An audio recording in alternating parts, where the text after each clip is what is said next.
Bismillahirrahmanirrahim. Assalamualaikum warahmatullahi wabarakatuh. Selamat pagi dan salam sejahtera untuk kita semua. Perkenalkan, saya Sugeng, salah satu dosen dari Prodi Sistem Komputer, Fakultas Teknik dan Ilmu Komputer, Universitas Komputer Indonesia. Perkenankan, saya untuk menjelaskan mata kuliah yang saya ampu, yaitu mata kuliah Komunikasi Data. Video ini dibuat dengan tujuan untuk memenuhi salah satu persyaratan sertifikasi dosen tahun 2024, yaitu pernyataan diri dosen dalam unjuk kerja tridharma, perguruan tinggi ataupun PDD UKT-PT, khususnya pada aspek pengajaran. Baik, komunikasi data merupakan mata kuliah wajib bagi mahasiswa semester 4 pada program studi S1 Sistem Komputer Unicom. Mata kuliah komunikasi data memiliki bobot sebesar 3 SKS selama 1 semester. Bahasa pengantar yang digunakan pada mata kuliah ini adalah bahasa Indonesia. Mata kuliah komunikasi data membahas tentang konsep komunikasi data, komponen penunjang dalam komunikasi data, hingga implementasinya di dalam kehidupan sehari-hari. Selain itu juga membahas tentang model jaringan OSI model, serta protokol TCP/IP. Selanjutnya dibahas juga tentang layer fisik dan data link pada OSI model. Mulai dari pengiriman data pada layer fisik berupa data analog maupun digital, modulasi analog dan digital, serta multiplexing. Pembahasan layer data link mulai dari framing, flow control, hingga error control. Capaian pembelajaran lulusan atau JPL Prodi yang dibebankan pada mata kuliah ini adalah: pertama, bertakwa kepada Tuhan Yang Maha Esa, mampu menunjukkan sikap religius, beretika dan taat hukum. Yang kedua, mampu memahami kebutuhan akan pembelajaran sepanjang hayat dan mengakses pengetahuan terkini yang sesuai dengan bidang ilmu sistem komputer. Capaian pembelajaran mata kuliah atau CPMK pada perkuliahan ini terdiri dari 2 bagian, yaitu: pertama, mampu memahami konsep komunikasi data dalam sebuah transmisi data menggunakan data analog maupun data digital. Kedua, mampu merancang, melaksanakan, dan mengembangkan sistem komunikasi data sesuai bidang sistem komputer. Referensi yang digunakan di dalam mata kuliah komunikasi data beragam, diantaranya ada e-book, lalu buku komunikasi data, dan masih ada beberapa sumber pustaka yang bisa dijadikan referensi di mata kuliah ini. Pembelajaran mata kuliah komunikasi data dilakukan selama kurang lebih 16 pekan, di mana 7 pekan pertama adalah sebelum ujian tengah semester, lalu 7 pekan berikutnya sebelum ujian akhir semester. Tugas kuliah biasanya diberikan berupa studi kasus setelah perkuliahan dan dikumpulkan melalui LMS Unicom. Evaluasi hasil pembelajaran mata kuliah komunikasi data didapatkan dari nilai kehadiran dan tingkat partisipasi di dalam kelas, kuis, dan penugasan. Selain itu, ditambah lagi dengan UTS serta UAS.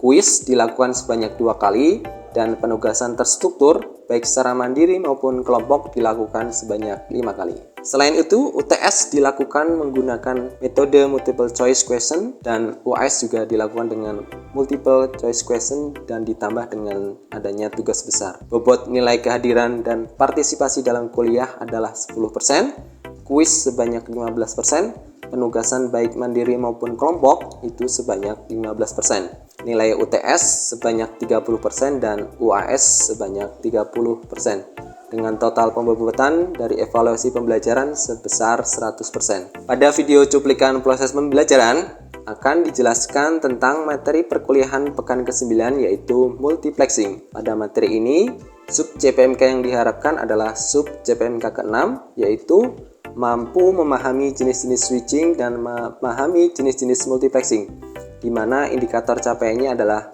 mahasiswa mampu memahami tentang multiplexing dan jenis-jenis multiplexing, diantaranya FDM, Frequency Division Multiplexing, TDM, Time Division Multiplexing, WDM, Wavelength Division Multiplexing, dan JDM, Code Division Multiplexing. Demikian informasi yang bisa saya sampaikan terkait mata kuliah komunikasi data pada program studi S1 Sistem Komputer, Fakultas Teknik dan Ilmu Komputer Unicom. Berikut ini merupakan cuplikan proses pembelajaran yang saya lakukan secara tatap muka di ruang kelas. Selamat menyaksikan. Assalamualaikum warahmatullahi wabarakatuh. Waalaikumsalam warahmatullahi wabarakatuh. Selamat pagi semuanya. Salam sejahtera bagi kita semua. Mudah-mudahan teman-teman sehat semua. Pertemuan 9, materi komunikasi data, kita akan membahas tentang multiplexing. Jadi sebelumnya sudah melewati UTS dan pertemuan 9 ini kita lanjutkan tentang materi multiplexing. Kita lihat terlebih dahulu untuk definisi daripada multiplexing sendiri. Itu adalah sebuah teknik yang biasanya digunakan di dalam komunikasi data untuk menggabungkan beberapa sinyal ataupun aliran data menjadi aliran tunggal yang tujuan utamanya nanti bisa untuk melakukan efisiensi dan penghematan biaya. Tadi disampaikan bahwa melakukan efisiensi dan penghematan biaya, kita dapat analogikan bahwa ketika dulu satu buah sinyal bisa dikirimkan melalui satu media transmisi, satu kabel istilahnya, maka dengan multiplexing beberapa sinyal yang banyak itu bisa digabungkan dan dikirimkan hanya melalui satu media saja. Jadi dengan mereduksi banyaknya media transmisi, artinya kita akan melakukan efisiensi dan juga melakukan pengurangan terhadap biaya yang dibutuhkan. Kurang lebih gambarannya seperti itu. Multiplexing itu digambarkan seperti ini. Jadi kita punya banyak input yang akan dimasukkan ke dalam sebuah MUX, alatnya disebut MUX, yang membantu untuk melakukan penjumlahan sinyal menjadi satu channel. Itu disebutnya sebagai multiplexer alatnya ya. Jadi kalau di dalam komunikasi data nanti ada sebuah alat yang bisa membantu untuk menjumlahkan beberapa sinyal menjadi sebuah satu sinyal yang bisa dikirimkan melalui satu frekuensi channel, maka disebutnya sebagai multiplexer atau biasanya disebutnya transceiver gitu ya. Kemudian bagian sisi penerimanya, dia yang akan mengubah satu data tadi menjadi banyak data kembali, disebutnya sebagai demultiplexer. Kebalikan dari multiplexer, kurang lebih seperti itu ya. Nah, di dalam proses multiplexing itu ada macam-macam jenisnya. Jenis multiplexing kita punya FDM, ada TDM, WDM, dan CDM. FDM itu berkaitan dengan frekuensi, TDM time ya, division modulation, wavelength W untuk division modulation, dan CDM atau biasa dulu di saluran komunikasi seluler zaman dulu ada istilahnya selain GSM ada CDMA gitu ya. Makanya itu sebenarnya coding. Secara umum sebenarnya banyak yang menyebutkan itu ada 3, ada frekuensi, time, maupun wavelength. Kita bisa lihat satu-satu berdasarkan penjabaran atau definisi dari masing-masing jenis-jenis multiplexing yang biasa digunakan di dalam komunikasi data. Pertama ada frekuensi division multiplexing atau FDM, itu dia membagi bandwidth yang ada. Jadi punya bandwidth kapasitas satu channel itu nanti dia dibagi berdasarkan fungsi frekuensi masing-masing channelnya. Jadi setiap channel akan punya frekuensi masing-masing. Kita bisa lihat di TV digital kita juga dia punya frekuensi berapa gitu ya. Masing-masing punya frekuensi, misalkan TV One ada di channel berapa, RCTI ada di channel berapa. Setiap kota mungkin juga punya channel-channel yang berbeda-beda. Itu biasanya berdasarkan frekuensi yang sudah dibagi untuk menentukan saluran yang dia lewati. Kurang lebih seperti itu. FDM tadi dia bisa digunakan apabila bandwidth di media transmisinya itu melebihi bandwidth yang diperlukan ya. Jadi kalau bandwidthnya sudah cukup ya pasti bisa dilewatkan banyak frekuensi. Kemudian jumlah sinyal dimodulasi ke dalam frekuensi pembawa yang berbeda-beda. Jadi setiap sinyal yang akan dikirimkan itu dipisahkan berdasarkan frekuensi pembawa yang berbeda-beda, di mana frekuensi pembawanya tadi berlainan atau terpisah berdasarkan sinyal yang tidak akan overlap atau tumpang tindih terhadap sinyal satu dengan sinyal yang lainnya. Tadi gambarannya kurang lebih seperti itu ya. Jadi ada satu buah perangkat, beberapa perangkat yang akan dilewatkan ke dalam sebuah multiplexer, tadi menggabungkan beberapa sinyal. Kemudian sebenarnya ini adalah satu buah media transmisi yang terdiri dari banyak frekuensi di dalamnya. Kemudian oleh demux, data yang diterima itu akan dipisah, difilter, kemudian disalurkan berdasarkan tujuan daripada perangkat yang dituju atau frekuensi yang sesuai dengan perangkat yang ingin ditujunya. Jadi kalau gambaran blok diagramnya kurang lebih seperti itu. Jadi berdasarkan waktu, kemudian kita punya channel-channel yang memiliki frekuensi yang berbeda-beda 1 sampai ke N gitu. Misalkan kalau tadi ada komputer, bisa juga dalam perangkat telepon lewatkan MUX atau modem mungkin ya, kemudian dilewati media transmisi, baru dia dikirimkan melalui media transmisi dan difilter oleh demodulator. Kalau dalam bentuk gambaran frekuensinya, tadi kita punya telepon dengan frekuensi yang berbeda-beda, kemudian oleh istilahnya adalah dilakukan modulasi gitu ya, sinyalnya dibawa oleh carrier-nya, pembawa. Kemarin kita sempat belajar tentang modulasi, ingat tentang modulasi ya? Tadi modulasi itu dia sebagai cara untuk menumpangkan atau mengubah sinyal yang akan dikirim menjadi sinyal frekuensi yang bisa dikirimkan melalui media transmisi gitu ya. Nanti dia ditumpangkan kepada frekuensi pembawanya. Di situ kemudian dilakukan multiplexing, dijumlahkan frekuensinya menjadi satu buah frekuensi, kemudian dari satu buah frekuensi akan dilewatkan lewat filter-filter, kemudian filternya itu akan menghasilkan sinyal-sinyal yang berbeda, kemudian lewat demodulator yang akan mengubah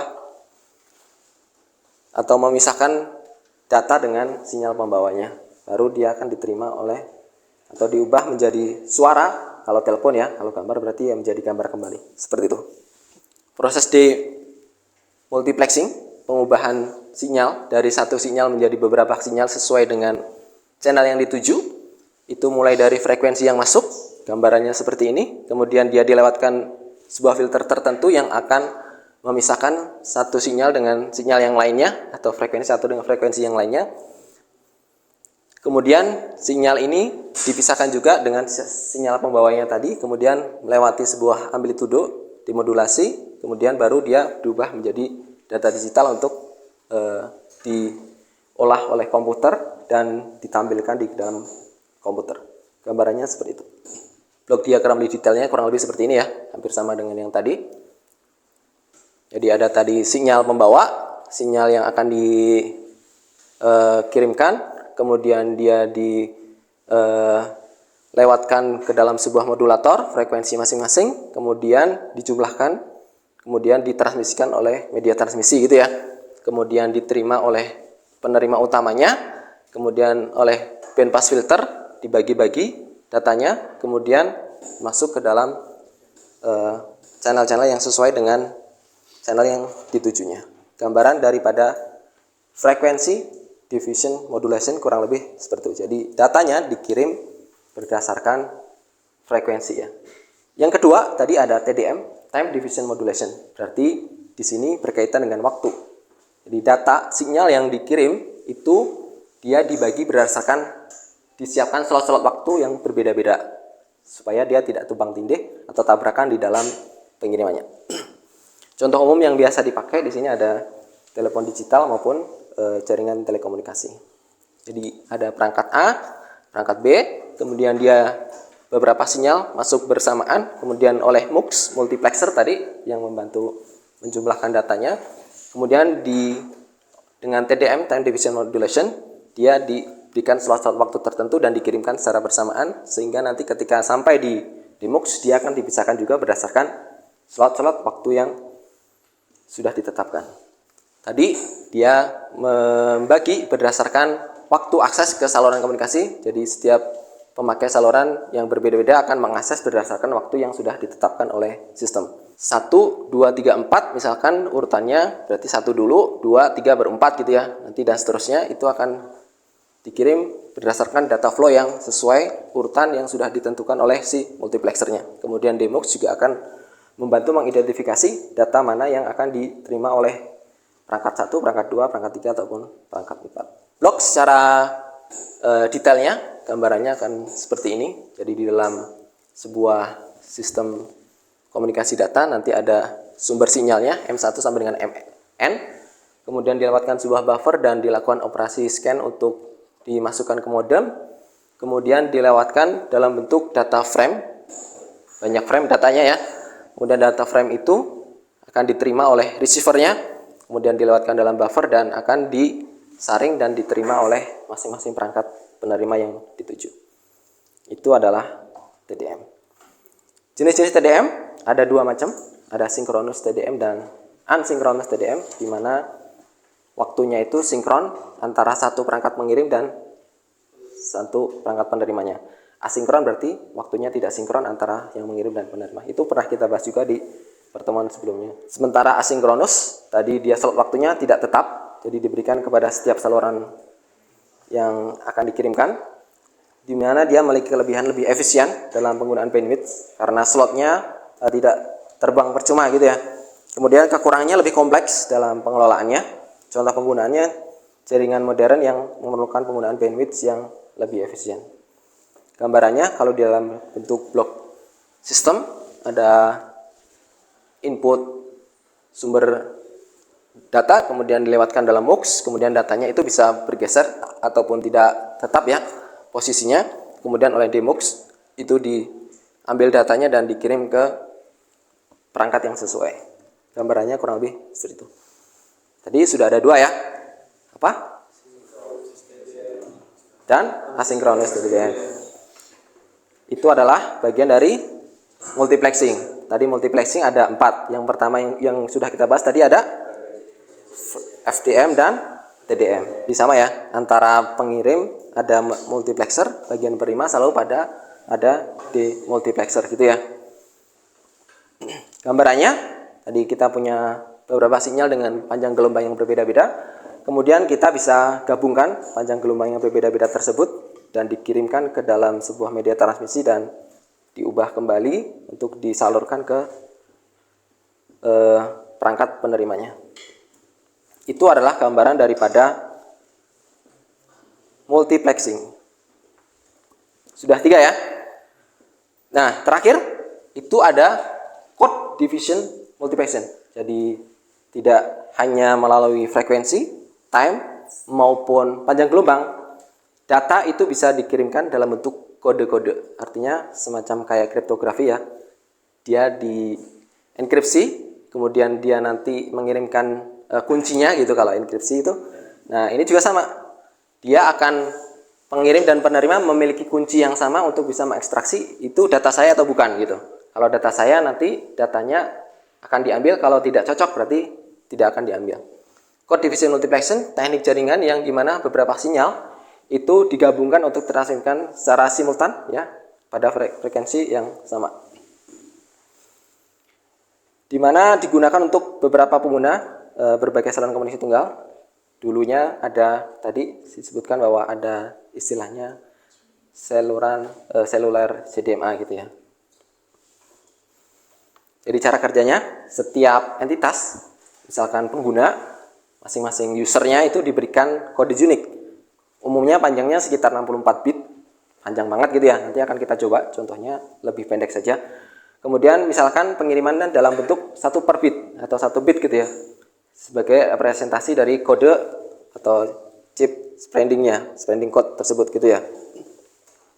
Kemudian untuk bit 0 itu digunakan untuk inverse-nya, kebalikan daripada data yang akan dikirimnya. Jadi bit 1 digunakan untuk representasi data asli, sementara 0 itu untuk inverse-nya.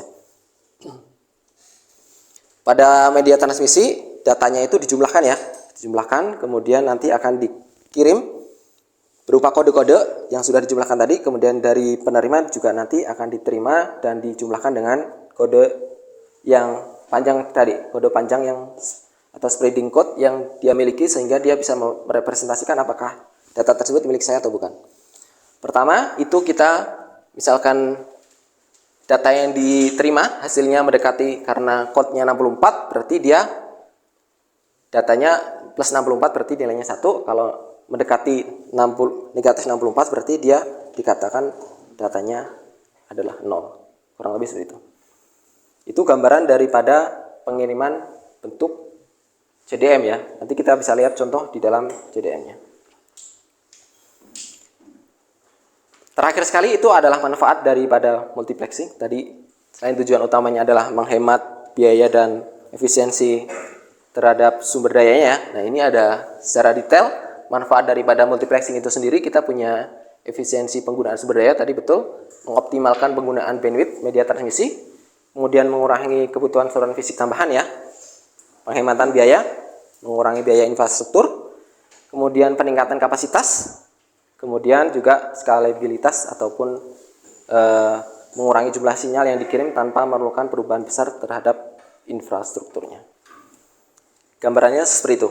Jadi tadi kita sudah membahas ada multiplexing, manfaat dari multiplexing. Ada 4 jenis multiplexing yang biasa dipakai di dalam sistem komunikasi data. Apa saja? CDM, FDM, TDM, WDM, wavelength definisinya masing-masing daripada multiplexing. Oke, kita terakhir masuk ke dalam contoh yang akan dipakai di dalam sistem CDM. Jadi data yang akan dikirim itu misalkan kita punya 8 kode sebagai sprint code-nya. Jadi setiap user akan memiliki 8 sprint code yang akan diterima atau dimiliki masing-masing user. Misalkan A akan ngirim ke A gitu ya, sebelahnya ya. Berarti akan punya kode 10111101. B beda sprint code-nya. C beda. Semakin panjang sprint code-nya, makin bervariasi, makin banyak yang bisa berkontribusi dalam satu media transmisi, kemudian datanya akan lebih mudah diacak ya, tidak akan tertukar. Ini kita menggunakan 8 sprint code agar mudah untuk bisa dipahami gitu ya, tidak rumit penjelasannya. Jadi setiap pengguna itu akan memiliki masing-masing 8 sprint code yang berbeda-beda. Kemudian data negatif gitu ya, 1 positif dan seterusnya. 0 tadi dia akan di-inverse, 0-nya menjadi 1, 1-nya menjadi 0 atau negatif gitu ya, dan seterusnya. Ini 1 berarti tetap sama, 1 tetap sama, 1 juga ini akan tetap sama. Kemudian ini akan dijumlahkan, jadi positifnya ada 3 gitu ya, karena dikurangi 1 ya. Kemudian ini akan dijumlahkan menjadi negatif 1, ini akan dijumlahkan menjadi negatif 1, dijumlahkan negatif 1 plus 5 min 3 min 1 dan plus 3. Kemudian data itu dikirimkan melalui media transmisi. Dari media transmisi oleh demux. Demuxnya dia akan sinyal A misalkan ya. Maka dia akan diterima oleh channel A, itu kode yang dia kirim. Hasil perkaliannya kode A tadi adalah 11, kita lihat di sini. 10111101 gitu ya. Maka dia adalah 10 tadi ya, jadi negatif, plus 1111 0 ya, jadi negatif, jadi plus 1. Kemudian dikalikan, ini hasilnya plus 3 plus 1 min 1 min 1 plus 5 min 5 plus 5 plus 1 plus 3.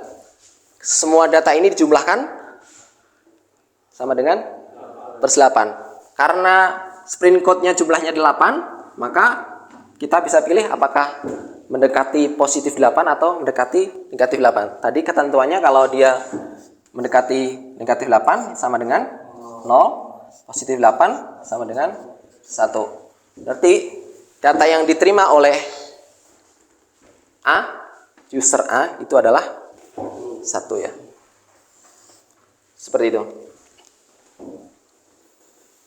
B sama juga, data yang tadi kita olah dengan sprint code yang ada min 1 plus 1 plus 1 min 1 sesuai dengan sprint code-nya 0 jadi min 1 gitu ya. Kemudian kita dijumlahkan, hasilnya adalah min 16. Ketentuannya min 8 lebih dekat ke min 16 yang artinya bit yang diterima adalah, bisa dipahami sampai di situ? Gampang ya? Cukup mudah? Nah, sekarang kalau cukup mudah, coba waktunya 5 menit saja untuk mencari tahu kode yang diterima oleh C, D, dan E dengan sprint code yang tadi. Ini adalah sprint code dari C. Silakan ditulis dahulu. Kemudian ini adalah data yang dikirimkannya ya. Kemudian coba diekstraksi data yang dikirim apakah betul 111. Bisa? Sprint code-nya dikalikan tadi ya. dikalikan dengan data yang dikirim, kemudian hasilnya dijumlahkan. Silakan sprint code-nya ditulis dahulu. Yuk, Akso. Maju yo, Sok. Biar cepat, Sok. Silakan. Langsung aja dari yang C dijumlahkan dengan data yang diterima, kemudian dikalikan ya, dikalikan baru dijumlahkan. Ya, boleh langsung di situ aja.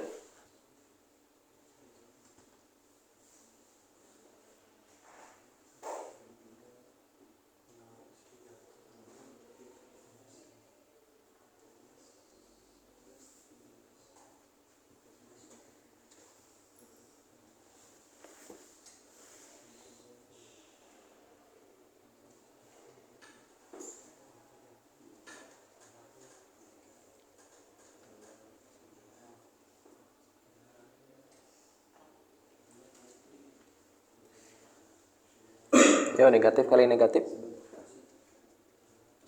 Ya, itu yang satu ya. Ya, yang depannya juga. Ya, yang min 3 juga sama ya. Nah, itu negatif. Ya, nah, itu positif.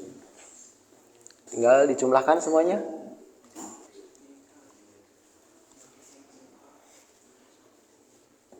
Dua, 3, 4, 9, 12 ditambah 4, 16, positif 16 berarti. Positif 16 sama dengan, tulis dulu, sama dengan positif 16. Ya, sama dengan positif 16. Artinya data yang dikirima adalah bit 1.